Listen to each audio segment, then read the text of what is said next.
नमस्ते दोस्तों, स्वागत है आपका प्रॉपर्टी एक्सपर्ट्स पे, जहां पर हम आपको प्रॉपर्टी से रिलेटेड हर एक इन्फॉर्मेशन पहुंचाते हैं। तो लाखों करोड़ों रुपए के प्रॉपर्टी खरीदने से पहले हमारे वीडियोस को जरूर देखें ताकि आप किसी भी प्रकार के फ्रॉड या स्कैम से बच पाए। आज की वीडियो में मैं डिस्कस करने जा रहा हूं कि एग्रीमेंट टू सेल और सेल डीड में क्या डिफरेंसेस है। एग्रीमेंट टू सेल ये किसी भी प्रॉपर्टी के लेन देन से पहले किया गया टर्म्स एंड कंडीशन का डॉक्यूमेंट मात्रा है, यानी कि इससे आपकी लीगल राइट क्रिएट जरूर हो जाती है, लेकिन आपके नाम से प्रॉपर्टी ट्रांसफर नहीं होती। जो टर्म्स एंड कंडीशन लिखी जाती है वो एग्रीमेंट टू सेल में लिखी जाती है, और एग्रीमेंट जो सेल जो है हमेशा प्रॉपर्टी की जो रजिस्ट्रेशन है उससे पहले बनाई जाती है। एग्रीमेंट टू सेल में कुछ चीजें हैं जो लिखी जाती है। सबसे पहले तो जिस डेट पे एग्रीमेंट बन रहा है वो डेट आएगी। दो व्यक्ति जो बना रहा है उन दोनों पक्षों के नाम, एड्रेस, एज, फादर्स नेम, सारी पर्टिकुलर चीजें रहती है। वो जो प्रॉपर्टी है उसकी सारी डिस्क्रिप्शन आएगी, कितने गज की प्रॉपर्टी है, कहाँ पर है, कितनी बनी हुई है, और उसके लेफ्ट राइट कितनी प्रॉपर्टी है, कितने वाइड रोड है, ईस्ट वेस्ट नॉर्थ साउथ में क्या क्या प्रॉपर्टी है, यानी प्रॉपर्टी की सारी डिस्क्रिप्शन रहेगी। उसके बाद आएगा अर्नेस्ट मनी, मतलब एडवांस, उस डील के अंदर कितना लिया जा रहा है। एडवांस का भी एक क्लोज आता है कि मान लीजिए कि प्रॉपर्टी के दौरान दोनों पक्षों में से कोई व्यक्ति बैकआउट कर लेता है तो जो अर्नेस्ट मनी है उसका क्या होगा।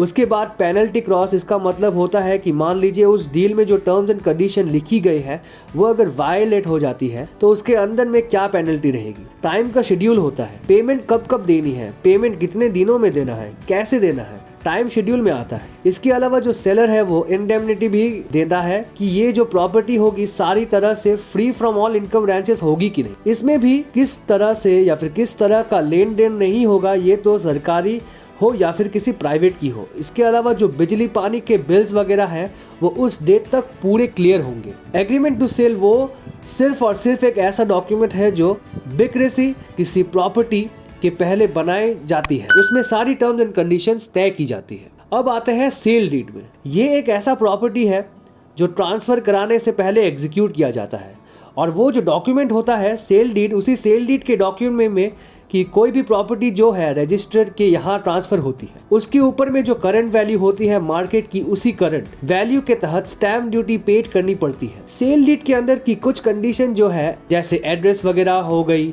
पार्टीज की डिस्क्रिप्शन हो गई, प्रॉपर्टी डिस्क्रिप्शन, वो सभी चीजें आती है। इसके अलावा कंसिडरेशन वैल्यू भी आती है। कंसिडरेशन वैल्यू के अलावा उसमें जो सेल डीड है उसमें जो सेलर है इंडेमनिटी देगा। इसमें भी किसी तरह का कोई भी दावा करेगा तो उसमें जिम्मेवार रहूंगा। आज की तरीके या फिर आज की तारीख में इसी ओनरशिप ट्रांसफर जो परचेसर है या बायर है उसके ऊपर की आ रही है। उसके साथ ही सेल डीड में बायर सेलर दोनों की साइन और दो विटनेसेस का भी साइन होता है। और जो सेल डीड है वो रजिस्ट्रार के कंसर्न है। इंडिया का जो रजिस्ट्रार है वो वहाँ पे ये जो सेल डीड है वो एग्जीक्यूट होती है, मतलब वाला पे जो प्रॉपर स्टैम्प या फिर प्रॉपर स्टैम्प ड्यूटी के साथ में ये सेल डीड वाला पे रजिस्टर्ड होता है। ये जो सेल डीड है वो जब रजिस्टर्ड हो जाती है उसके बाद ही एज पर सेक्शन 54 ऑफ TPA वो प्रॉपर्टी ट्रांसफर मानी जाती है, यानी ओनरशिप ट्रांसफर मानी जाती है। जब तक ये सेल डीड को वो आप बांस के घर के रख लेंगे तो ये मान के चलिए कि प्रॉपर्टी आपके नाम ट्रांसफर नहीं हुई है।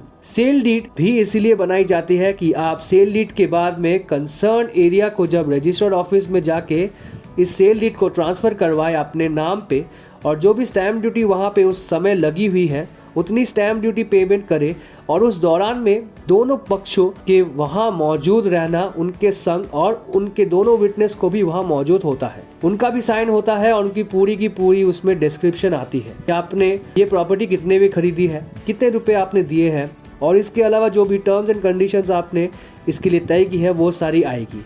और वो सेल डीड जो है वहाँ पे रजिस्टर्ड होगी, तभी आप सेक्शन 54 TPA के तहत में ओनरशिप का भुगतान करेंगे। Thank you so much for watching. हमारे सारे वीडियोस को जरूर देखें ताकि आपके सारे डाउट्स क्लियर हो पाए।